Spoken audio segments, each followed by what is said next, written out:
Hi fairies, welcome and welcome back to my channel. My name is Fifi. It's so nice to have you here. I hope you stay a while. Today we are going to be doing something very interesting. So at the beginning of this year, my plan was to read 50 books. Since then, I have read like 33 books, but I have only had one 5-star book. One. And that was Heartless Hunter. And it wasn't even a 5-star like immediately. It was like a 4.5 star, and then over time, like I just could not stop thinking about it, so I ended up giving it a 5-star. But since then I haven't found any other 5-star book, and that was since September. So I'm like, hold up, like we need to find a 5-star book. Like, what is going on? So this video, I'm going to try my hardest to find a 5-star book, and this video will not end until I find a 5-star book. So I obviously picked out some 5-star predictions, like books I really think could be 5 stars, and I'm not going to tell you all of them right now because I want you to like obviously watch the video to the end. But the first book is this book. Okay, I actually started this book yesterday and I've read this much. Please ignore the water damage. I don't know why I let that happen, but yeah, I've read up to this point. The book is divided into two, part 1 and part 2. I finished part 1 and now I'm in part 2, and this book really feels like it could be a 5-star book. Like, I was reading it yesterday, and when I reached the end of part 1, there was like a huge bomb that was dropped, and it's not like I didn't suspect something like that, but I was just like, ooh, tea. So I think depending on how the part 2 of this book goes, it could really be a 5-star book. But then this video will be short as hell, so I don't know. I actually don't know. This video will just be one book long, so that would be interesting. But yeah, this is The Familiars by Stacey Halls, and it is a historical fiction. Basically, this book follows a girl called Fleetwood. She is 17, but she got married at the age of 14, which is, you know, like, it's set in the 1600s. Like, it's obviously how things were at the time. I don't want to think about it so much. I just want to focus on the fact that that's how things were at the time, and just focus on the book itself, because if I think too much, I'm going to like actually spiral and maybe burn the book. But yeah, it's set in the 1600s, and it follows this girl called Fleetwood who got married at the age of 14 and is now 17. And throughout the time that she has been married, she has had 3 pregnancies, but she lost all of them. Like, she miscarried every single one of them, and now she's at her 4th pregnancy, and she really wants to have this child. Like, she thinks she owes it to her husband. Obviously, at the time, that's all women were good for, you know, giving their husbands children and heirs. Wow, that's crazy. She really is so keen on having this child, but like a doctor already said, if she has or tries to have another child, she might not make it. So she's scared, but she wants to, like, she's not even scared of, I won't say she's not scared of dying, but she's like, if I die giving birth to this child, at least that would probably be better than not having a child for my husband at all. Like, she's so embarrassed and saddened by the fact that she cannot have a child for her husband. But then she meets this woman. She's kind of older than her, so I guess she would be a woman. She's around like 21 or so. Her name is Alice Gray. Yeah, immediately they meet, you can tell that she's a very peculiar type of girl, type of person. Something is very off about her, and it comes to light that she is part of a family that, you know, are known to be witches, and part of a community that hates the king. Obviously, around that time, once a woman was doing anything out of the ordinary, like maybe trying to take up healing or apothecary, once a woman does anything out of the ordinary, they're branded as a witch. So yeah, this girl claims to be a midwife. She was brought up in the whole midwifery lifestyle. Her mother was a midwife, her aunt was a midwife. So then Fleetwood begs her to please help her have a safe and healthy pregnancy and birth, and Fleetwood really believes in her. And yeah, things just go on from there. Obviously, I can't tell you anything more than that because that would spoil the plot, but there's so much more that occurs. Some things happen with her husband, especially at the end of the part 1 that I had just read yesterday, and had to just drop the book and start this video because that was kind of crazy, and he was really fucked up for that. But I'm so excited. I've been thinking about this book since yesterday, to be honest. I am so ready to dive back in and just watch everything unravel. Oh, there's a part 3. I thought it was just part 1 and part 2, but there's a part 3. Is there a part 4? I don't know. Anyway, I'm really excited to just see what happens at the end of this book. I'm afraid that something bad might occur, something saddening. So I'm looking forward to it because obviously, like, I just want to find out, but I'm also not looking forward to it because that might make me cry. Like, I've been in a very crybaby mood recently, and obviously it's not like the most unusual thing for me because I I cry a lot. Okay, I cry quite a bit, but recently it's been it's been really bad. So I'm afraid this book might have me sobbing at the end, but yeah, we'll see. Let's just go on to continue reading it, and I will update you later on.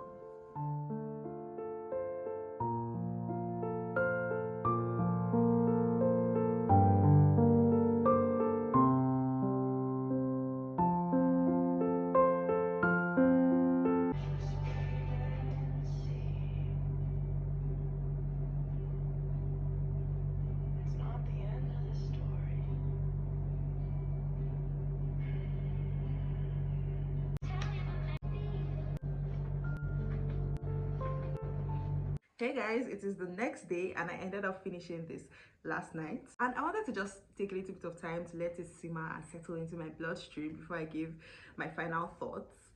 And honestly, I have nothing bad to say about this book. Like, I thoroughly enjoyed it. There was nothing in this book that irked me. Like, look at how thick it is, and yet there was no piece of information that was given in this book that felt like it was unnecessary or felt like it was a filler or something. I just really enjoyed it. The writing was so good, the characterization, the plot, like everything was so good in my opinion. Like, the pacing was also really amazing. Like, from the first chapter you get straight into it where she receives this letter that's like really saddening, and then she meets Alice, and then things just like go on from there. It keeps a very steady pacing until the end where obviously things blow up and, you know, things are unraveled and revealed. Like I said, the writing was amazing. I literally dog-eared this page so I could read this little paragraph to you guys because it really just stopped me in my tracks. It's not like a spoiler or anything, but it says, "I was being stabbed with knives, I was being washed with flames. Chains covered me and kept me down, though I tried to lift myself and couldn't. My limbs full of water, my body cut in half, sliced from the scalp. Every inch of me screamed except for my mouth, because when I opened it, nothing came out." That's not even like the best paragraph in this book. Like, those are not even the best lines in this book, but that one just really, I just felt like I should read that one to you. It didn't feel like a spoiler or anything. It's around the ending where like things are happening, obviously, but like it was just so good in my opinion. The only thing that is keeping me from giving this book 5 stars is the ending. Like, it was not unsatisfying. Like, I wouldn't say it was not satisfying, but I just feel like I would have liked to know more about what happened with Alice, like where she went and how her life was after everything, and just what ended up happening with her. I just would have liked to know more when it comes to that. And so because of that, I don't think I would be giving this book 5 stars. I really did enjoy it, and I will be thinking about it for a very long time, talking about it for a very long time, and I highly recommend it. But I decided to give it 4.5 stars. So yeah, that's that about this book. Next 5-star prediction we have for this video is this book, Eleanor Oliphant is Completely Fine by Gail Honeyman. I wouldn't say it's a romance because I don't think it's a romance. I think it's just like I wouldn't say it's a romance because I don't think it's a romance. I think it's just like a literary fiction with a romance subplot, if I'm not mistaken. And it's just about this girl, Eleanor Oliphant, who thinks like she has everything put together and going for her, but in reality, you know, her life is missing so many trivial things. Like, she does the same things every day, same routine for everything, and she thinks that's the way to live, but in reality obviously it's not, and she's missing out on, you know, friendships and social interactions. I don't know specifically, but I just really feel like it could be a 5-star read. From the people that I've heard talk about it and what I've heard being said about this book, I really feel it could be a 5-star. So this is the next book we are going to read for this video. I'm going to start now. I will see you later.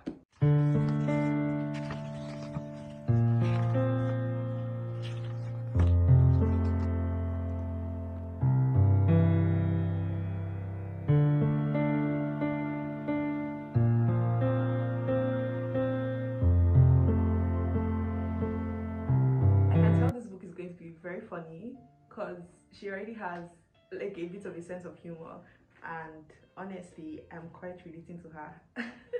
I'm in chapter 2 right now, and yeah, it's looking promising.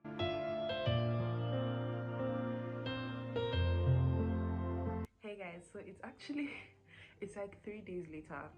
I have only read this much of this book, which is, I might be in a slight reading slump, and it's not even that I don't want to read, it's just that I haven't felt like picking up a book. Actually, that's a lie, because I've been slowly reading a fantasy book on my iPad, Edgewood by Kristen Sicarelli, and honestly I'm not loving it.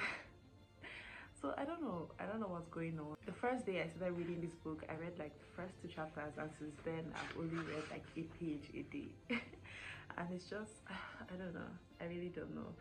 It doesn't really have anything to do with the book per se. I will say the book is quite slow right now, honestly quite boring, which is like kind of to be expected from a literary fiction.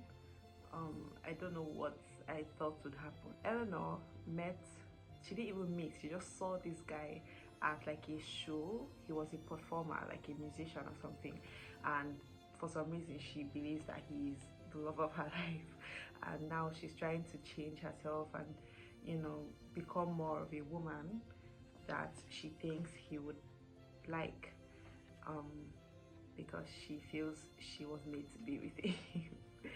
So we're just following her slowly, like learning more about life and things that women do that she apparently doesn't do.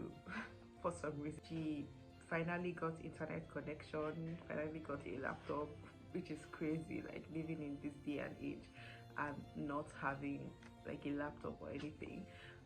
She got her first wax. This isn't a spoiler. I'm like 30 pages into this book. I don't think that's a spoiler, but yeah, we're just following her do like kind of boring, mundane things, and obviously it's to set the book up. I just really hope it picks up.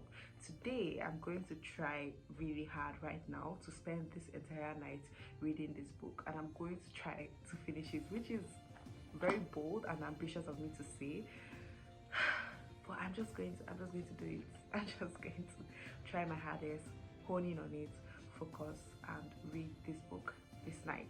Cause enough. I don't think it's going to be a 5-star though. Like, I really thought before I entered it that it would be a 5-star, but I don't know. I'm not really feeling that. I feel like by now I should have had a sense of where it's going and what I would end up thinking about it, but I just haven't felt anything. I have no connection with her. Eleanor is quite annoying, to be honest. Like, she's like an old grumpy white lady. Like, she's so annoying, and honestly it would be very insufferable to be around her. So I haven't created any connection of any sort with her. I do feel kind of bad because she has stated, you know, she has given hints that her mom was not the best. Like, she said her mom told her that she was ugly, and it's like, oh. Obviously over the course of the book we will create more of a connection with her, but right now I'm just not feeling it. But I don't know if I will update you before I finish this book, or if I even will finish this book. I guess we'll see. Her mom's a bitch. Like, she's actually rude as hell, but also I think that there's something underlying there. I think that she doesn't realize that she's being a bitch, but she's still being a bitch, you know. And Eleanor is kind of soft. She's like a very huge mommy's girl, but at the same time she hates her mom. So it's like very clear mommy issues, but also daddy issues, because she doesn't know who her dad is. Like, it's a whole thing.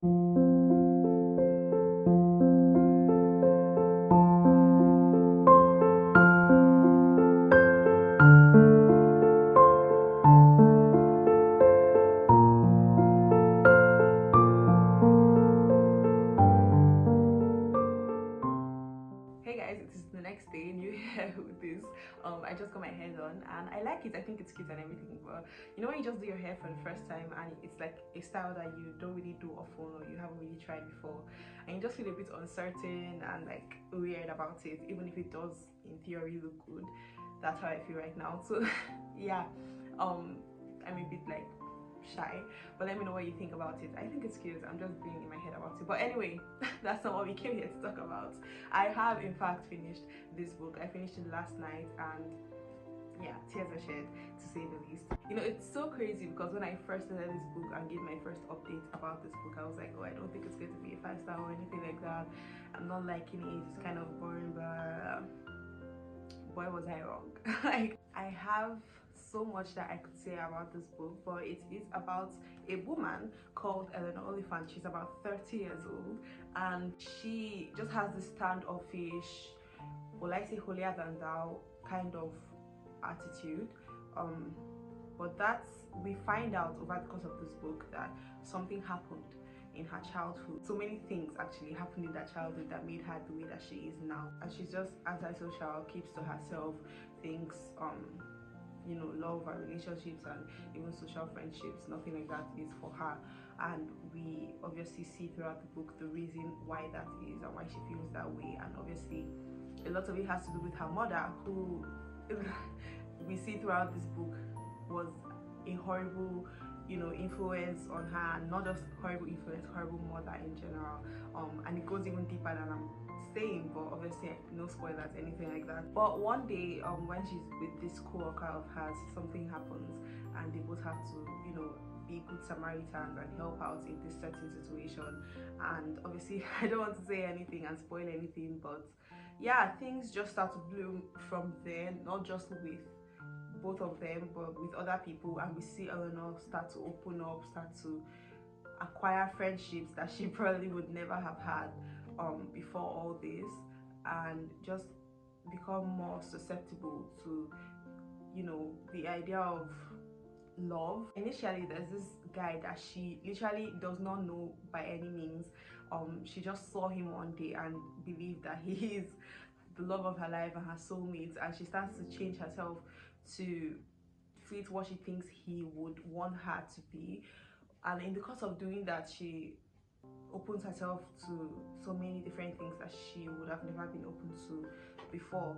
But in a way, that wasn't for the guy, it was actually for her. It was just her brain. I don't know how to explain what I'm saying without spoiling it, but I really love the plot of this book. I loved how well crafted everything was. The romance in this book was barely there. It was almost like maybe it's a romance, maybe it's not. Interpret it however you please. And it was left open-ended, which honestly I would have liked a little bit more in that aspect, but I understand why it was left that way, because this is in fact Eleanor's story, and the romance is not the most important thing. Yes, it helped a little bit, but at the end of the day, this was about Eleanor and her life and her growth, and we definitely see the growth over the course of this book. Like, Eleanor in the first chapter of this book is so incredibly different from the Eleanor of the last chapter, and I honestly had such a connection to her that by the end of this book I was so proud of her and how much better she became and the growth that she underwent. I will say some people might find this book quite boring, even me. Like, as you know, from the first 50 pages of this book I was like, what is going on? Like, this is boring, I don't want to read this. But once I got more into it, I was like, oh, like I was creating such a connection with Eleanor. As I've said, like, I did not expect that by any means, because she is not somebody you would expect to create a connection with. She is very flawed, but you also see how that is caused by the things that she had to go through in her childhood. So yeah, I do get why some people will call this book boring, because it's very character based. You watch Eleanor go from this very self-sufficient person to a bit of a social butterfly, and just, you know, make relationships and friendships that change her for better. And yeah, I personally really love this book. I will say check the trigger warnings of this book, because it does tackle some themes like depression and abuse. Personally, I was not triggered. I more resonated to this book and to Eleanor, but I know that it can be quite triggering because it does go into detail about depression, and that hit home but also made me feel a bit seen. I just honestly could not tell you why exactly I love this book, because some people, a lot of people, might not like this book. I feel like it was a right book, right time type of situation, and I just loved it so dearly. So all that being said, this book in fact is a 5-star. So yeah, having found a 5-star, we have come to the end of this video. I'm sorry that it only took 2 books, but also that was a good thing because I found a 5-star but also a 4.5-star, like 2 really good books over the course of this video. And it took like 1 week, which usually doesn't take me this long to read books, but I've been quite busy, and also I wouldn't say in a book slump, but I was not really feeling like reading, unfortunately. But when I was reading, I was like really into it, and I'm grateful to have found and read these 2 books. Let me know if you've read any of this, what your thoughts were. Just talk to me in the comments. I love reading and replying comments. It's one of my favorite pastimes. Don't forget to like, comment, subscribe to this video, and also follow me on Instagram so you'll be updated when I do anything at all. And also if you want to be book besties or just besties in general, I'm honestly so open and susceptible to anything at all. So yeah, thank you guys so much for watching this video. It means the world to me. I will see you in the next one. Bye.